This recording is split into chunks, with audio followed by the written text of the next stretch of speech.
Good morning, everyone. Can you all hear me okay?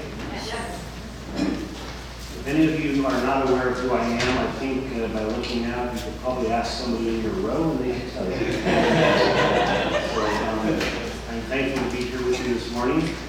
I understand you still haven't found a pastor.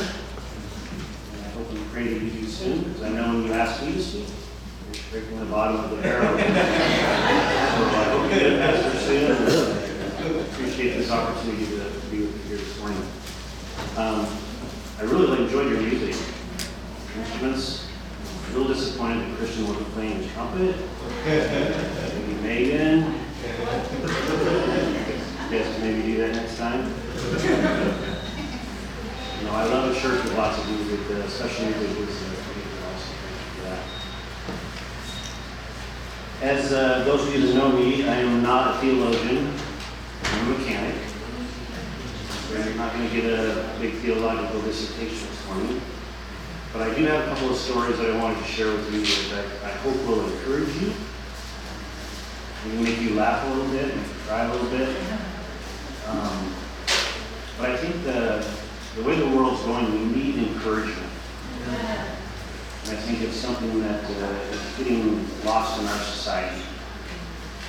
So as I share these stories with you this morning, I just ask that you keep that in mind about encouraging one another. As it says, the day draws closer, and we can encourage each other.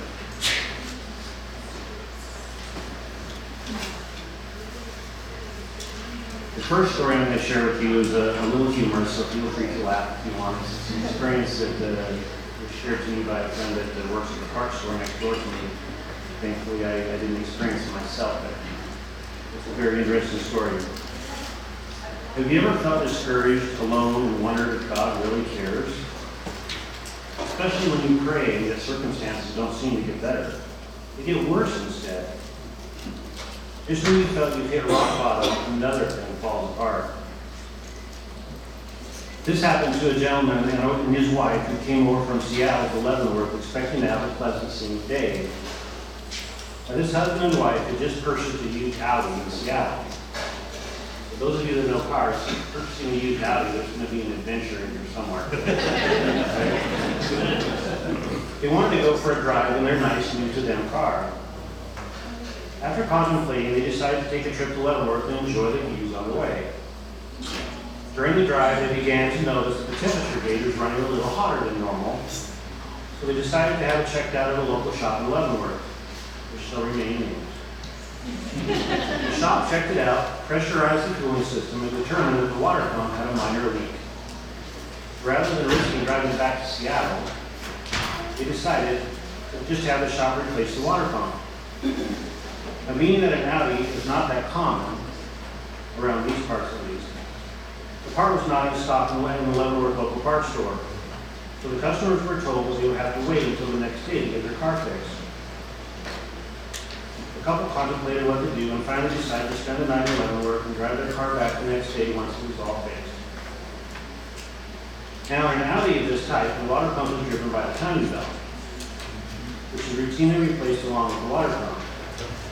This particular Audi engine is what is called an interference engine, which means that if the timing belt is put on incorrectly and as the engine started, it will bend all the valves in the engine to ruin the entire engine. Okay? It's something you don't want to have happen. Unfortunately, as you can imagine, in this case, the timing belt was installed incorrectly, and when the mechanic went to start the car, it bent all the valves and completely removed. Now, the shop offered to remove the cylinder head and repair the engine, but with the lack of parts available, it would take over a week to finish the job. Needless to say, the couple were very happy with the events that had taken place so far. Now, because this was too long for the couple to wait before going home, the unhappy Audi owner told the shop owner he wanted the car towed to the Audi car dealership in Bellevue, where it would be fixed properly. The shop owner was paid for it, and the shop owner was instructed not to touch the car anymore. Feeling badly enough already and not wanting to cause more problems with the car's owners, he reluctantly agreed to the plan. Now, the shop owner, he didn't have a tow truck of his own, but he had a friend who had one that he would borrow from time to time when he needed it. So So he borrowed his friend's tow truck, and not being a professional tow truck driver, rather than hook up the car while it was in the shop, he decided to push it out of the shop first, where he would hook it up then. In his current state of frustration and stress, with the pressure of the customers watching his every move, when he began pushing the car out of the shop, he forgot one small detail. The car had been parked over an open pit. As he got behind the car to push it out, he suddenly found himself falling and crashed down about 8 feet into the bottom of the open pit. Can you imagine that? Now that lying at the bottom of the pit, he realized he had injured himself bad, but fortunately not severe enough to need immediate medical attention. Now, being even more embarrassed and with more pain radiating from his neck and back, he proceeded to push the car the rest of the way out of the shop so he could hook it up to the tow truck. All this time, the customers were standing there wondering what in the world could get any worse. I'm sure the shop owner was thinking the same thing. Once he got the car pushed back out of the shop, he got into the tow truck and backed it up and hooked up the car. The resulting neck injury from his fall into the pit would not allow him to turn his neck around the seat where the tow truck was in relationship to the car, and he proceeded to back the wheel lift right into the grill of the car, smashing the headlights, the grill, and the radiator. Now even more embarrassed and frustrated than before, and while profusely apologizing to the customer for his mistake, proceeded to continue hooking the car up to the tow truck. The worst part came when both the car owners and the shop owner had to all get into the tow truck and drive all the way back to Seattle. I can't imagine what that drive was like, but I imagine it was pretty intense torture. Now this is all for a car with a minor coolant leak that probably could have been driven back to Seattle and repaired there, and was now being pulled behind the tow truck with a smashed grill, headlights, radiator, and a blown-up engine. And less than happy occupants. The question I had to ask myself was, did he say how sorry he was every 5 miles? I can really feel for the guy, because I've had some similar situations in my shop, but not nearly at this level, thankfully. They're so embarrassing and hard to deal with. It's hard to wonder how everything can seem to go so wrong. As he was telling me this story, it was just like, this can't get any worse. No, it can't get any worse. It can't get any worse. Going. It's like, oh my word. Okay. This is where my story begins. And I have some pictures, and I'm not going to pay for the therapy just to see them, okay? Just be warned. When I was going to Walla Walla College, not Walla Walla University, so that gives you a little idea how old I am, I was a 22-year-old PE major. As many of you already know, I like cars, and I like cars that go fast. When I was 17 and attending Upper Columbia Academy for my senior year, my mother and stepfather Garth, who had been living in Kelowna, British Columbia at the time, had moved to Wenatchee. They called me at UCA and told me that if I wanted to come home, I would need to come to Wenatchee, as that was where our home was now, so I did. I'd never been here before. They opened up the Quick Lube shop, and I started working on cars at the shop during the summer. When my mother first met Garth, we were living in Lewiston, Idaho, where I was able to get my license and start driving when I was 14. Being around cars and fixing them seemed to come naturally to me. Imagine 14-year-olds today driving?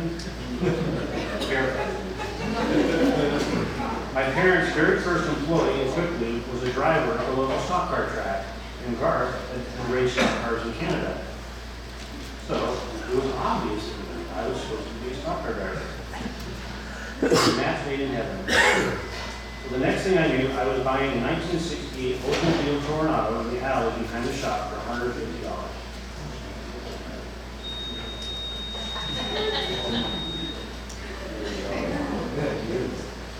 And yes, it was a legal deal. I spent many hours fixing it up and began racing it up at the track. It was called Terrible Toro, number 7. And was one of the first 2 Thunder cars to race at what was then called the Wenatchee Valley Raceway. That's Garth there, by the way, not me. During this time, I also bought my first and only brand new car, a 1984 Nissan 200SX. And I was very proud of this car. While I was racing cars and working in the shop, I was attending Wenatchee Valley College, You'll notice there's a order there, racing, working, school. And as you can imagine, racing and working on cars was much more fun than school. My grades began to suffer. I woke up one morning and decided I wanted to go to Walla College. My mom asked me, "What was your GPA again?" She goes, "If you go back to Wenatchee College and get your GPA, listen to this part, get your GPA up to at least a 2.0. So I'll leave it to your imagination as to where it was below there. Then maybe we'll talk about going to Walla. By the grace of God, I was able to accomplish this task, which takes us back to our original story. Now, while I was attending Walla College, I worked at Jay's College Place Shell, which is now the Shell station at the corner there. It's not a full-service station anymore, but it used to be a full-service station. So that's where I was working when I was in college. I was pumping gas for a whopping 95 cents a gallon, and I was fixing cars there. I drove my Nissan to college, and I meticulously cared for it, never letting anyone eat or drink in it, keeping it covered all the time, and not wanting any other cars to park near it. I would park it crooked in the parking stall so there would be door to it and stuff. I used to have a stack of notes people would leave on my car saying, "You make your car so hot." All this other stuff, I had a big stack of them, but I would not let anybody park next to it. Needless to say, I loved my car a little bit more than I should have. In fact, I told my girlfriend at the time that if we were ever in a car accident, she had better not leave in my car.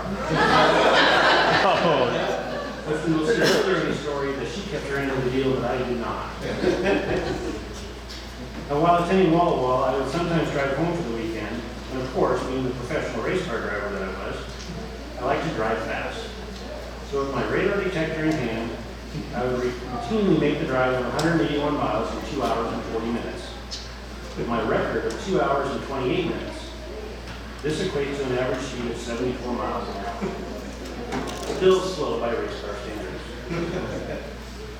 One Friday, I was heading home for the weekend with my girlfriend, and since she was along, I was driving a little bit more reasonably. She was sleeping, which she often did. She was terrified of my driving when we traveled. We were heading to Wenatchee, and we were just past Mattawa. Now, when you're coming up from Mattawa, you know along the river the really sharp curves. They're right on the river. We were just past those. And there's a little town of Beverly right there, and there's a train trestle track that goes over the road there. The curve that goes to the right there, we were coming up just right before that. I noticed a car coming the other direction with her left turn signal on, about to make a turn to the little town of Beverly. Car started to turn left in front of me and then suddenly stopped in my lane. We're going this way. She turned this and stopped right in front of me. So it was like going to go T-bone her. I don't know if they didn't see me or the sun was in their eyes, but I was suddenly forced to make a split-second decision to smash directly into their car and possibly kill all of us or try to swerve. Now, being the professional race car driver that I was, with lightning fast reflexes, I managed to swerve around them to the right, but hit gravel on the soft shoulder in the back end of my car being fishtail. So she's parked like this, I'm coming like this, I went around this way, and I didn't hit her, but I put me on the shoulder. Okay? Now the little bit of gravel that's on the shoulder, my back tires hit that and it's still sideways. Okay? At that point, there was nothing I could do. When my girlfriend felt my evasive maneuver and heard the tires squealing, she suddenly woke up and looked over at me. Well, seeing the terrified look on my face, she promptly passed down and fainted. I took one look at you and I said, I'm going to sleep. I managed to correct it enough to lock up the brakes and then skidded across the road and shot off over a 10-plus foot embankment on the opposite side of the road. Thankfully, there's land there. You're not going right into the river. But went off the road, kind of perpendicular to the road. After leaving the roadway, as I launched out the embankment, the tire suddenly went silent, and I remember flying through the air. And in that split second, I felt my needle telling me I was going to be okay. It wasn't going to die. Now, after leaving the roadway, I very specifically remember holding on to the steering wheel and thinking to myself, "This isn't good." That's exactly what I thought. Upon initial impact with the ground, the seatbelt grabbed me, and I didn't hit anything. But then the car flipped end over end and landed on its back. And the seatbelts are designed to catch the impact from the front. Okay? But we flipped over and landed on the back, and so the seatbelt mechanism released. Okay? It didn't release a whole bunch. But when it flipped over and landed on its wheels again, there was enough slack in the seatbelt that as I came forward with the impact, I turned my head and hit my nose on the steering wheel. The impact was so forceful, I actually bent the steering wheel with my nose. The top of my nose ended up on this side of my face. This knocked me unconscious. I don't know how long I was unconscious, but when I came to, I wiped my hand across my face and realized there was blood everywhere. I looked in the rearview mirror and saw my face covered in blood and my nose not where it was supposed to be. Then, some of you younger people will empathize with this. I licked my teeth. When I was younger, I had extensive orthodontic work done. I was fearful that I had knocked all my teeth out. I was so thankful to find out that they were all still there, but the inside of my lip was split from one side to the other. Right on the inside, it was split all the way across. Now, being a race car driver, one of my biggest fears was being trapped in a car that was on fire. So the first thing I wanted to do was get out of the car. After removing my seatbelt, I tried unlocking the door and was able to open the door as it was jammed on impact. I rolled down the window and crawled out. I was going into shock. I sat down by the left front wheel and put my head in my hands and thought to myself, this must be a dream. It has to be a dream. Unfortunately, it wasn't. The first people to reach me were Hispanic, and I couldn't understand what they were saying in Spanish. After that, the next thing I knew, the state patrolman was there asking me questions. He thought I'd been thrown from the car, but my girlfriend told him, no. She said that I had taken off my seatbelt, rolled down the window, and crawled out. He asked me if I had been speeding, and I told him yes. However, at the time of the accident, I wasn't speeding. Kind of ironic on some level. The policeman then went and pulled my radar detector out of the car and threw it in the river. My girlfriend sustained some non-life-threatening internal bleeding, but she didn't bleed in my car. I was the one who ended up doing that. Now, when the ambulance arrived, they put me on a backboard. I was taking life-saving at the time in college, and I remember thinking that the paramedics were doing a lousy job with putting me on the backboard because I could still move my head around. And I knew that if it was done correctly, you were not supposed to be able to move at all. I was then transported to Cadillac Medical Center in Richland, which was about a 45-minute ambulance ride. During this time, my mother was at the shop. She received a phone call. This was from the state patrol asking if she had a son named Roland. She said yes, and was told that I had been in an accident and was being transported to Cadillac Medical Center. Now this is something I'll never understand, but as soon as those words came out of his mouth, that I was in an accident and being transported to Cadillac Medical Center, the phone went dead. Okay? So imagine being a parent on the phone, hearing that news, and the phone died. And this is long before cell phones. Okay, so there was no, the phone went dead.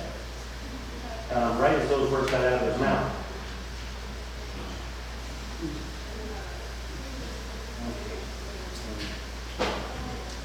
She didn't know how badly I'd been hurt or if I was even alive.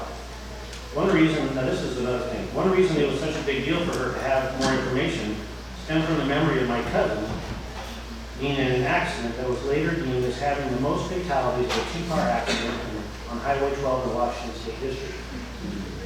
12 people died in the two-car accident, 6 of which had just been in our house, wall to wall, before they left. Okay, one of which was my cousin. Now my cousin was the only one that survived long enough to be transported to Cadillac Medical Center. You can imagine all this coming on.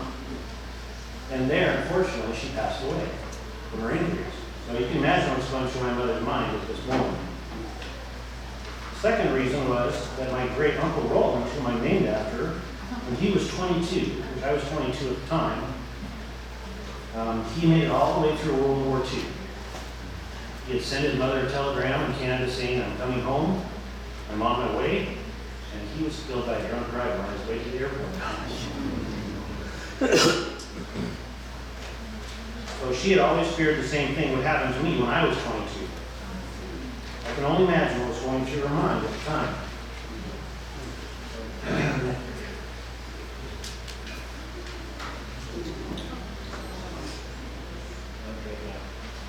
That's what's left of my baby. The back end actually looked worse than that, but it was pretty smashed. Once I was stabilized at the hospital, my family all came down and picked me up that evening. I was told I would need surgery, but not until the swelling came down some, so you could actually see what my face was normally look like. So we spent the night at a hotel in Richland and drove back to Wenatchee the next day. My car had been taken to the wrecking yard in Beverly, and that's where the picture's from. And on our way back home, we stopped in Beverly to get the stuff out of my car and see how bad it was. Now, because I had been working on cars, I knew cars pretty well. I remember the type of car that had cut me off. It was a 1972 blue Ford Maverick.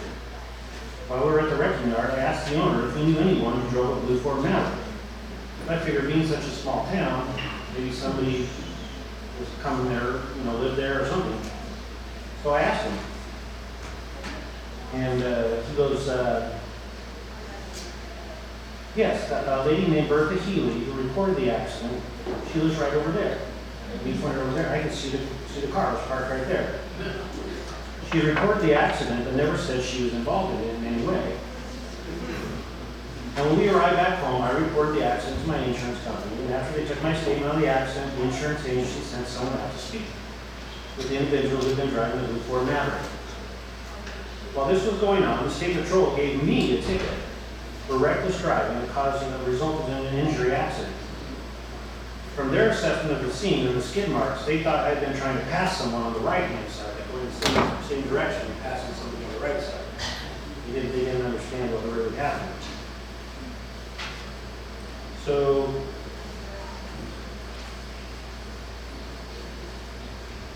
I had to go to Quincy to fight the ticket because by this point I had hired an attorney to go after the driver of the Ford Maverick for causing the accident, resulting in pain and suffering. In order for me to sue her, I needed to have the ticket removed from my record. My insurance was also suing her for costs related to the accident. As you can imagine, I was not happy with this lady. My attorney had subpoenaed her, and so she had to appear in court in Quincy. My attorney was mainly wanting her to admit under oath that I had not tried to pass anyone on the right and to explain what part she played in the whole accident situation. This was vitally important for our case to get the ticket thrown out. I went to court with my attorney and saw this woman and her husband for the first time. Now, looking across the courtroom, all I saw was a little elderly lady with thick trifocal glasses, and I thought, this is the lady who almost killed me.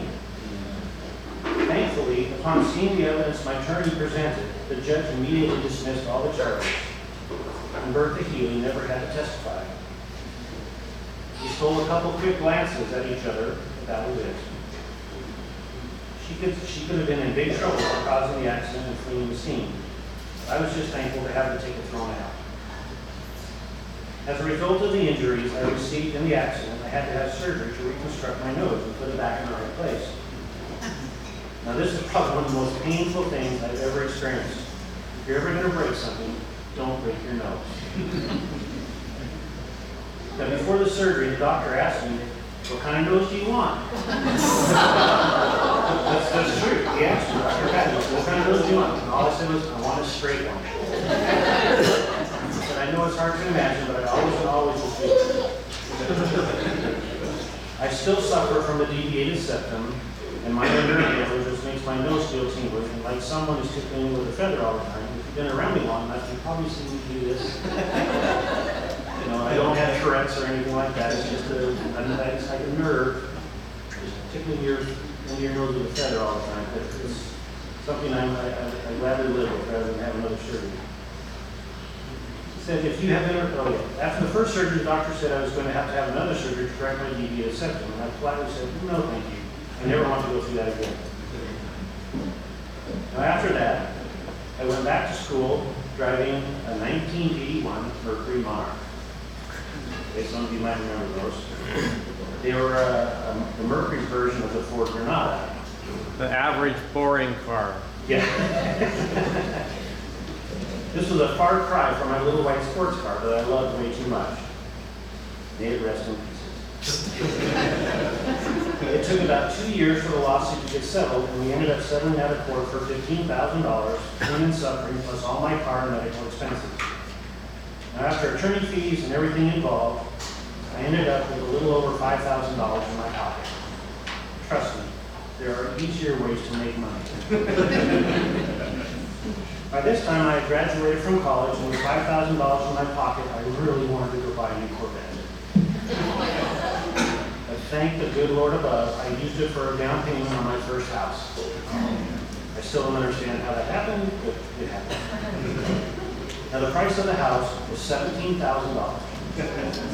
With a $5,000 down, my house payment ended up being, you guessed it, $181.96 a month for 10 years. Now, this is just one of the blessings that God provided through this whole year. Now, right out of school, my first job was running the Wenatchee Swim and Tennis Club swim program, as well as teaching racquetball. Wenatchee Swim and Tennis Club is now Wenatchee Racket and Athletic Club. So, we changed names. Now, I did this for 2 years. Shortly after I got out of school, Mom and Garth were trying to change Quick Lube to add a tune-up side to eventually become Quick Lube and Tune. And while this transition was happening, I started working at the shop on the tune side as well as at the tennis club. And Mom and Garth ended up selling the lube side of the shop to someone else, but after about a year, I purchased the lube side back and created Quick Lube and Tune. That seems like yesterday, but it's been like 30 years ago. During this time, I got married and had case interest. I sold my house and bought a newer one, and life was good. Now, push the fast forward button, 17 years. Okay, this is just a little time. This is a long time after the accident, 17 years. And unfortunately, after 13 years of marriage, I was going through a divorce.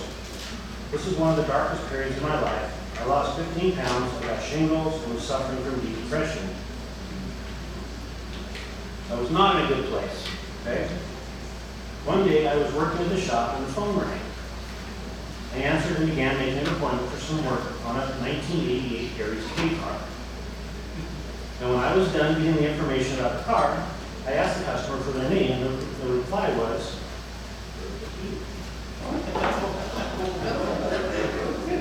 okay. My heart stopped.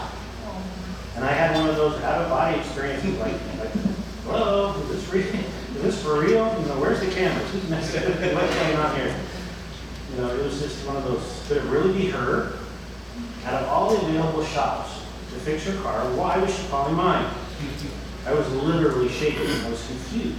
What was I going to do if it was really her? I mean, how many people are named Bertha Healy? I mean, what are the odds of that? The day came for her appointment, and I was literally sick to my stomach about what I was going to do. Would she recognize me? Would I recognize her? What would I say? I just said a prayer, and then she came in, and I immediately recognized her, but she didn't recognize me. Maybe it was a new nose, I don't know. For this, I was very thankful. By this time, I had no longer had any hard feelings towards her. It was more concern as to if she had any hard feelings towards me. We shared some small talk, and I was really torn inside if I should tell her who I was or not. I was able to fix her car, and she left. I felt inside that I had failed by not revealing who I was and how our lives had been affected by each other. It really bothered me that I was too chicken to say something. I couldn't get over the fact that out of all the possible places to get her car fixed, she had to come to my shop. I really hoped inside that I would never see her. Now, about 3 months later, the phone rang again. And, yes, there it is. She needed more work on her car, an Aries K car.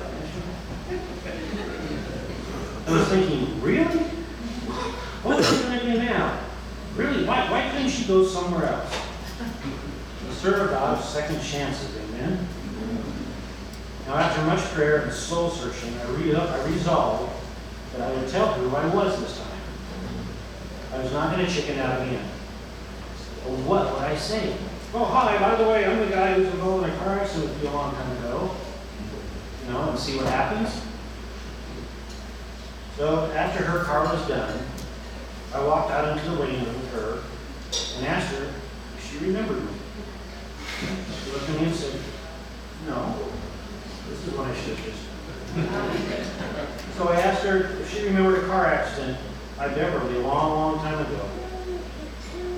It was just kind of odd because you could just see the wheels spinning in her eyes. You know, you could see she was going back to that day that neither one of us wanted to remember. I said, "That was me." So the cat's out of the bag now.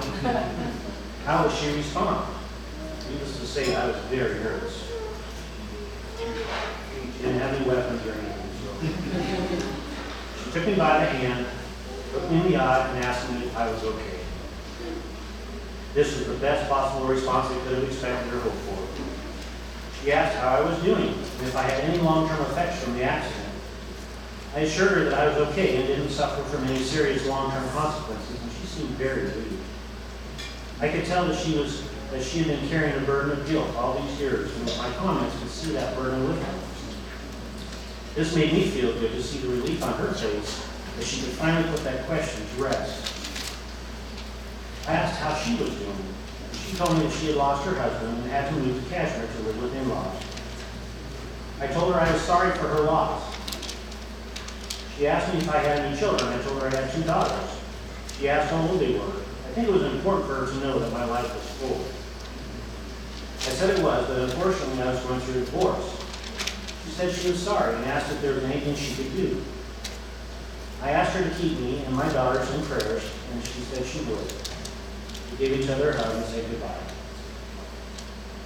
Now, over the next couple of months, she not only stopped by the shop to check on me and see how I was doing, but she sent me numerous cards of encouragement as well. We would talk, and I would always feel blessed and encouraged by my time spent with her. The last time she came to the shop, it was to tell me that she was moving from Kashmir to the Seattle area to live with her daughter as her health was beginning to fail. I think by this time, I think she was I think we asked her in her 70s. She was getting up there. She said that she appreciated that I had confessed who I was and that we had been able to get to know each other. I told her how much I appreciated her prayers and encouragement, and that I thought it was amazing how God had brought us together. I often stop and think, how did she shoot my shot? What did God put in her heart to call my shot? You know, it wasn't just my side of the story. She had her side of the story too. God working on her heart to call my shot. Out of all the shots that she could have called, you know, why was she pressed upon mine? As our scripture said this morning, all things work together for good for them that know God and live according to His purpose. Believe me, after what happened all those years ago, she was the last person that I ever thought would come back into my life and be a blessing when I needed it the most. And who would ever thought? A million times over, I never would have thought about, oh yeah, that's the person who we're asking with the third person who needs the most. You know, it's just amazing how God works. Things could have turned out very differently. I had a choice to tell her who I was or not. Now, I chickened out the first time. She had a choice on how she responded and to be angry at me or not. She could have told me to get lost, and she never wanted to speak to me again. Thankfully, God was leading in both our lives, and the outcome turned out to be a blessing for both of us, and the glory to His name. I have thought about it many times how she chose my shot during one of the darkest times of my life when God knew I needed encouragement. How He chose to use her to bring me that source of encouragement. Why her? All I can say is that God is good, and our ways are not His ways.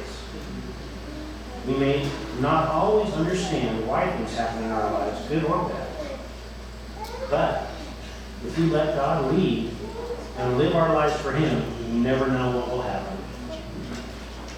So this is my challenge for you today. Don't be afraid to do something or say something to someone if you feel God is leading you. Okay? We serve a God that is more than able to bring something good out of our most painful circumstances if we let Him. But we must be willing to do our part. Remember, our God is faithful and true. All right. Heavenly Father, we thank you for this time together this morning. Ask a special blessing on this church and this church family. Continue to grow, Lord. Just bless them, draw them close to you. Thank you for being a God of second chances. And a God that is able and capable and willing and so awesome to help us when we need the most. Help us to encourage each other, Lord, when we're down. Don't be afraid to speak up when we feel prompted by the Holy Spirit. We love you and thank you. In Jesus' name.